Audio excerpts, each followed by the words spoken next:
ایک نوجوان آیا حضرت مجدد کے پاس، میری شادی نہیں ہوئی اور شہوت کا غلبہ ہے، کیا کروں؟ گندے کام کا غلبہ ہے، کیا کروں؟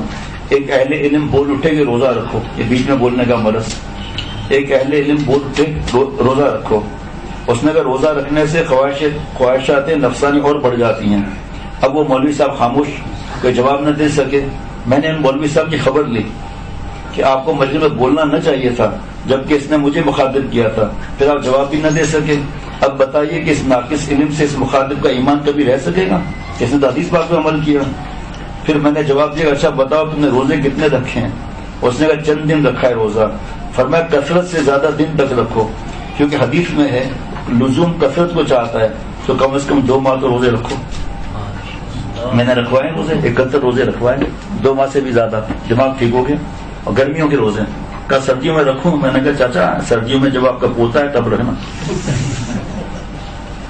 ایک کسی کو 40 کسی کو 30 روزے رکھوائے. ماشاءاللہ الحمدللہ ساری شہوت نکل کے جوانی برباد کرنے کی طاقت کا تو مجھے نظر بھی نہیں آ رہا، نظر آئے گا بھی نہیں. واہ. پھر فرمایا کہ کم روزہ رکھنے سے حرارتیں جو ہے میں سوزش ہوتی ہے، کیونکہ روزے سے معدے کی رطوبات فاصلہ تحریر ہو جاتی ہیں، جس سے شہوت میں اضافہ ہوتا ہے. اور جب روزہ زیادہ رکھا جاتا ہے تو پھر ذوق محسوس ہوتا ہے. چنانچہ رمضان شریف کی ابتدا میں شہوت کے اندر اضافہ محسوس ہوتا ہے، لیکن آخری روزے میں کمزوری محسوس ہوتی ہے. بس حدیث پاک سے یہ بات ثابت ہو گئی کہ اعلیٰ لزوم کے لیے آتا ہے، اور لزوم کی 2 قسمیں ہیں، لزوم اعتقادی، لزوم عملی. یہاں مراد لزوم عملی ہے جس کے لیے تکرار لازم ہے، اور تکرار کے لیے تکفیر لازم ہے. حدیث سمجھنے کے لیے مولانا فہم کی ضرورت ہوتی ہے، خالی الفاظ سے کلام کی حقیقت منتشر نہیں ہوتی.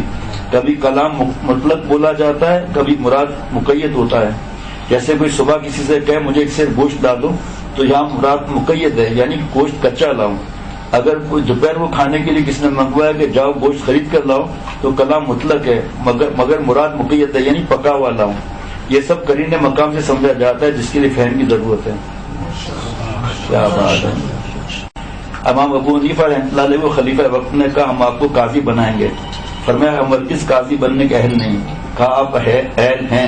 فرمایا اگر میں سچا ہوں تو عذر قبول ہونا چاہیے، اور اگر میں جھوٹا ہوں تو عہدہ قضا کا اہل نہیں. اس نے قسم کہی کہ میں ضرور آپ کو قاضی بناؤں گا. آپ نے بھی قسم کہی کہ ہرگز نہ بنوں گا. کسی نے کہا کہ آپ خلیفہ کے مقابلے میں قسم کھاتے ہیں. آپ نے فرمایا خلیفہ کو قسم کا کفارہ ادا کرنا مجھ سے زیادہ آسان ہے.